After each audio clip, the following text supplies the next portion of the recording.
Assalamualaikum warahmatullahi wabarakatuh. Selamat pagi teman-teman semuanya.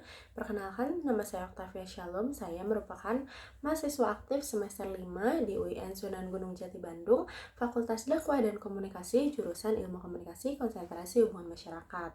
Nah, pada video kali ini saya akan menjelaskan atau memaparkan materi tentang komunikasi politik dalam kampanye digital.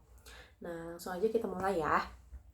Yang pertama adalah pengertian komunikasi politik. Nah, kalau kita mulai dari dasarnya dulu, komunikasi politik itu sebenarnya adalah proses penyampaian pesan, tapi pesan politik dari aktor politik kepada masyarakat. Nah, pesan ini bisa berupa visi, misi, program, atau sikap politik tertentu. Tujuannya apa? Tujuannya udah pasti jelas, yaitu untuk mempengaruhi cara berpikir, sikap, dan perilaku politik di masyarakat. Jadi sederhananya komunikasi politik itu bukan cuma soal kampanye, tapi soal bagaimana politik itu bisa ngomong ke publik gitu. Nah, selanjutnya adalah transformasi komunikasi politik di era digital. Nah, perubahan yang paling besar dari komunikasi politik di era digital ini adalah arah komunikasinya. Kalau dulu itu sifatnya tuh satu arah, jadi politisi ngomong, masyarakatnya dengar. Tapi sekarang berubah jadi dua arah, jadi masyarakat itu bisa langsung kasih respon lewat komentar, like, atau share, dan bahkan respon itu bisa memengaruhi strategi kampanye selanjutnya. Nah, selain itu, orientasi komunikasi politik juga bergeser dari yang awalnya itu elit-sentrik, sekarang jadi audiens-sentrik, yaitu lebih fokus ke kebutuhan dan karakter audiens gitu. Nah, selanjutnya adalah proses komunikasi politik di era digital. Nah, kalau kita lihat prosesnya, komunikasi politik digital itu melibatkan beberapa unsur. Ada aktor politik seperti politisi, partai, tim kampanye, atau influencer. Terus ada juga pesan politik, misalnya soal isu pendidikan, ekonomi, atau kesejahteraan. Nah, terus pesan ini tuh disampaikan lewat media digital, terus diterima sama audiens, terutama kita para pemilih muda. Nah, dan yang paling menarik, selalu ada umpan balik atau feedback secara real time, sehingga komunikasi politik ini terasa lebih hidup dan partisipatif. Nah, selanjutnya adalah karakteristik kampanye digital. Nah, dari proses yang tadi itu, muncullah karakteristik. Nah, selanjutnya adalah karakteristik kampanye digital. Nah, dari proses yang tadi, muncullah karakteristik kampanye digital. Yang pertama adalah kecepatan. Jadi, informasi politik itu bisa menyebar dalam hitungan detik. Nah, yang kedua, interaktivitas, yaitu publik bisa langsung berinteraksi dengan aktor politik yang ada di sosial media gitu. Misalnya lewat tadi komen atau like dan lain sebagainya. Nah, terus yang ketiga adalah personalisasi pesan, yaitu pesannya itu bisa disesuaikan dengan target audiens tertentu. Nah, yang keempat adalah viralitas, yaitu konten politik bisa tiba-tiba viral dan menjangkau audiens yang sangat luas. Nah, selanjutnya adalah peran algoritma di media sosial.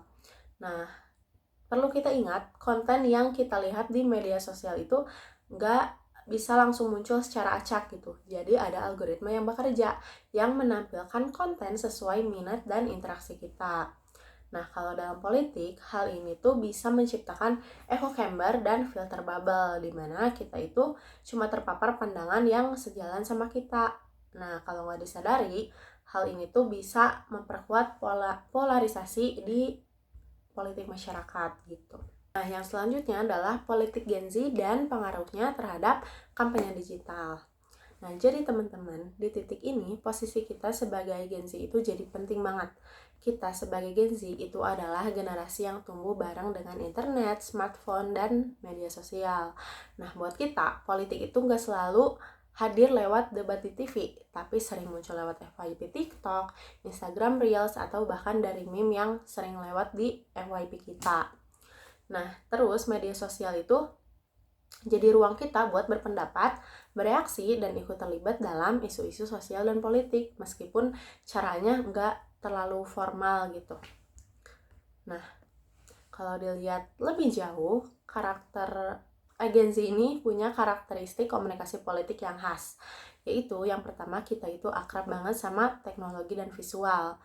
Nah, terus kita itu cenderung lebih peduli pada isunya, bukan sekedar figur. Terus, partisipasi politik kita seringkali non-tradisional, misalnya lewat komentar, repost, ataupun petisi online. Dan kita juga bukan cuma sebagai penonton, tapi kita bisa menciptakan sebuah tren dan konten viral gitu. Karena itu, pendekatan kampanye ke Gen Z itu harus lebih kreatif dan autentik lagi. Nah, untuk menjangkau generasi Z, kampanye politik itu nggak kaku gitu, nggak bisa kaku lagi.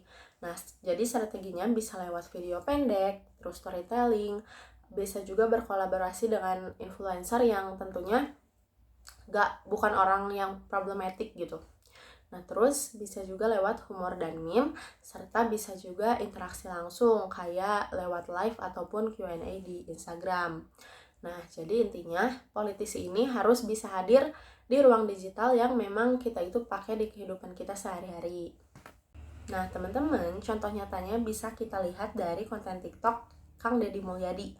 Nah, dalam video KDM ini biasanya beliau itu tampil langsung gitu di tengah masyarakat dengan gaya yang santai dan membumi. Terus bahasanya juga dia pakai bahasa dia sendiri gitu, pakai bahasa Sunda, bukan pakai bahasa Indonesia yang formal. Jadi bikin dia itu terkesan lebih dekat sama masyarakat gitu. Nah, pendekatannya itu penting karena Gen Z itu biasanya lebih tertarik pada figur yang terlihat asli dan dekat gitu sama realita kita. Nah, format video KDM juga biasanya kalau di TikTok itu pendek kan. Nah, sesuai sama kebiasaan kita.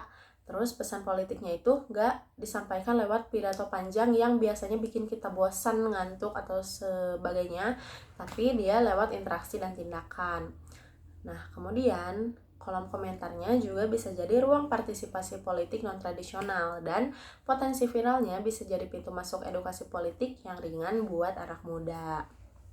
Nah, selanjutnya adalah dampak kampanye digital. Nah, kampanye digital ini tentunya punya dampak yang besar banget terhadap perilaku pemilih. Yang pertama yaitu bisa meningkatkan kesadaran politik, terus bisa juga membentuk opini publik, dan bisa juga untuk mempengaruhi keputusan para pemilih. Tapi itu semua tetap tergantung pada kredibilitas pesan dan sumber informasinya. Nah, kemudian ada juga nih beberapa tantangan dari kampanye politik digital. Nah, yang pertama itu ada hoax, terus disinformasi, polarisasi politik, dan isu etika serta privacy data. Yang kalau itu semua nggak dikelola dengan baik, kampanye digital ini justru bisa merusak kualitas demokrasi. Nah, setelah kita bahas teori komunikasi politik dan karakteristik kampanye digital, sekarang aku mau masuk nih ke contoh nyatanya. Karena teori itu bakalan lebih kebayang kalau kita lihat langsung gimana sih aktor politik itu mempraktikannya di media sosial. Nah, di sini aku pakai 2 contoh dari aktor politik di Indonesia, yaitu Anies Baswedan dan Kang Deddy Mulyadi, yang sama-sama aktif di TikTok, tapi mereka gaya komunikasinya berbeda. Nah, yang pertama kita bakal lihat dulu video Anies Baswedan saat live di TikTok. Anies Baswedan dan Mahfud MD, keduanya diketahui menyapa publik melalui live TikTok. Seberapa? Di sela aktivitas kampanyenya, calon presiden nomor urut 1 Anies Baswedan sempat melakukan live TikTok. Anies mengaku tidak ada maksud tertentu. Kala itu dirinya hanya ingin berbincang santai dengan warganet. Menjadi kali pertama, Anies Baswedan terlihat belum memahami seutuhnya fitur dan gaya bahasa yang biasa dipakai pada aplikasi tersebut.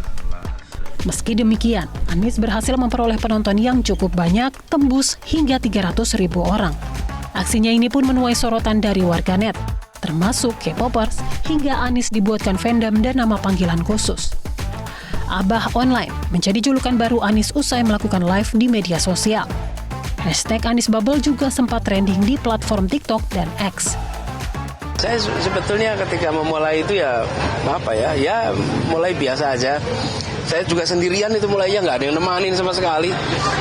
Malah saya sempat kebingungan ketika di ujung, nggak ada tim mendampingi, nggak ada. Jadi bukan sesuatu yang dipersiapkan khusus, spontan. Saya ngobrol aja.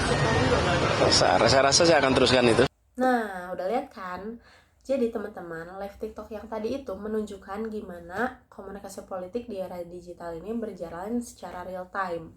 Nah, pesan yang disampaikan oleh Bapak Anies itu bisa langsung diterima oleh publik saat itu juga lewat fitur share dan FYP. Terus bisa juga karena mereka lihat langsung jadinya bisa komen gitu. Nah, informasi ini bisa nyebar juga dengan sangat cepat, bahkan ke audiens yang sebelumnya nggak mengikuti akun Pak Anies atau nggak nonton live TikToknya gitu. Nah, yang menarik dari live TikTok Pak Anies Baswedan adalah interaksinya, karena audiens itu bisa langsung bertanya, berkomentar, dan merespon. Yang mana ini menunjukkan pergeseran komunikasi politik yang dari satu arah menjadi dua arah. Jadi masyarakat itu bukan lagi objek kampanye, tapi dia bisa ikut terlibat langsung. Nah, terus gaya komunikasi Pak Anies dalam live TikTok itu juga cenderung lebih santai dan personal. Terus bahasa yang dia gunakan itu ringan dan mudah dipahami sama orang awam kayak kita, sehingga kita itu bisa ngerasanya lebih dekat gitu sama mereka, dan mereka pun bisa merasa lebih dekat sama kita sebagai pemilih muda gitu. Dan ini adalah merupakan hal yang penting karena Gen Z itu biasanya tertarik pada komunikasi yang terasa manusiawi, yang bukan terlalu formal gitu. Nah, dari live ini juga bisa muncul potongan video atau clips yang kemudian nantinya viral di TikTok atau platform lain. Nah, viralitas ini membuat pesan politik menjangkau audiens yang lebih luas tanpa harus bergantung pada media konvensional. Nah, jadi live TikTok Anies ini menunjukkan karakteristik utama kampanye PR. Jadi live TikTok Anies ini menunjukkan karakteristik utama kampanye digital, yaitu cepat, interaktif, personal, dan berpotensi viral yang sangat relevan untuk menjangkau para pemilih muda. Nah, contoh keduanya adalah dari video TikToknya Kang Deddy Mulyadi. Nah, kalau Anies tadi kuat di interaksi digital lewat live, nah kalau KDM ini lebih menonjol lewat kedekatan beliau dengan masyarakat. Nah, terus biasanya beliau ini selalu membuat konten gitu, jadi dia lagi ngobrol sama masyarakat gitu, dikontenin, dan nantinya diupload di media sosial yang sering kita akses gitu. Nah, kita lihat dulu videonya ya. Mak, bade ka mana? Bade balanja. Wah, jam 1:30. Ma masih bade balanja ka mana baranjana? Dagang di Ma dagang di mana? Dah. Di Tadi dia di Ciawi. di Ciawi, tapi itu. Deket. Sarang mobil Abi yuk. Ayo dijajab. Alim, Ma. Alim. Sarang Abi hayu. Alim. Kayak sekerabnya bade nitip ya Kang Oma. Alim. Ma. Main cara naon? Bila jengkol putih. Bicalan jengkol peuteuy. Abi bade meser. Oh, di Antosan. Dagangan. Iya, mayar teh ya. Satu kajenting tuh dagang. Kajenting kumaha ah? Kudu mayar. Pulang na. Hah? Pulang na. Eueuh pulangna, geus tong dipulangan. Sadaya. Heeh. Alhamdulillahirabbil alamin. Mangko rahayu pada teman-teman kita keras bapak anu gawe kepada dua Endi. Halo teh jatuh. Ah, Alhamdulillah.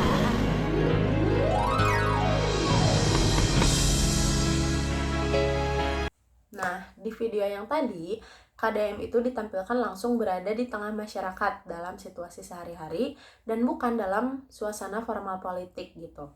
Nah, pendekatan ini membangun citra pemimpin yang membumi dan peduli, sesuatu yang sangat dihargai oleh Gen Z yang cenderung mencari keaslian atau authentically gitu. Nah, terus format video pendek di TikTok juga sangat sesuai dengan kebiasaan konsumsi media Gen Z. Nah, jadi pesan politik itu tidak disampaikan lewat pidato yang panjang, tapi lewat tindakan dan interaksi langsung yang bisa kita lihat gitu secara langsung, sehingga terasanya lebih natural dan nggak terlalu menggurui gitu. Nah, kolom komentarnya juga bisa menjadi ruang partisipasi politik non-tradisional. Nah, generasi muda ini bisa mengekspresikan pendapatnya lewat komentar, like, share, tanpa harus terlibat dalam aktivitas politik formal. Nah, terus gaya komunikasi KDM ini santai, Dan dia kan orang Sunda ya, jadi ngomongnya itu pakai bahasa Sunda, jadi membumi banget gitu. Bikin generasi muda itu lebih merasa relate dan melakukan identifikasi sosial dengan figur politiknya. Nah, jadi pesan politik yang disampaikan juga terasa lebih personal karena dia berangkat dari pengalaman nyata masyarakat. Nah, konten seperti ini juga punya potensi yang viral, dan viralitas tersebut bisa menjadi pintu masuk edukasi politik yang ringan bagi anak muda yang sebelumnya mungkin kurang tertarik dengan politik. Nah, kesimpulannya adalah video TikTok dari Kang Deddy Mulyadi ini menunjukkan bahwa kampanye digital yang dekat dengan masyarakat dan sesuai dengan budaya Gen Z bisa meningkatkan partisipasi politik anak muda. Nah, kalau dibandingkan, Anies dan KDM ini sama-sama memanfaatkan sosial media, tapi dengan pendekatan yang berbeda. Nah, kalau Anies lebih kuat di interaksi digitalnya dan diskusi langsung lewat live, kalau KDM ini lebih kuat di narasi visual dan kedekatan sosial dengan masyarakat. Tapi keduanya menunjukkan bahwa kampanye politik di era digital ini harus hadir di ruang yang akrab dengan Gen Z atau dengan generasi muda. Nah, dari dua contoh ini, kita bisa lihat bahwa komunikasi politik di era digital atau di media digital bukan cuma soal teknologi, tapi soal cara menyampaikan pesan yang relevan, autentik, dan sesuai dengan budaya audiensnya. Nah, bagi generasi muda, politik yang menarik adalah politik yang bisa diajak berdiskusi atau diajak ngobrol, terasa dekat, dan hadir di ruang digital yang kita gunakan sehari-hari. Nah, sekian materi yang bisa saya sampaikan. Semoga bermanfaat. Terima kasih buat yang sudah menonton sampai akhir. Wassalamualaikum warahmatullahi wabarakatuh.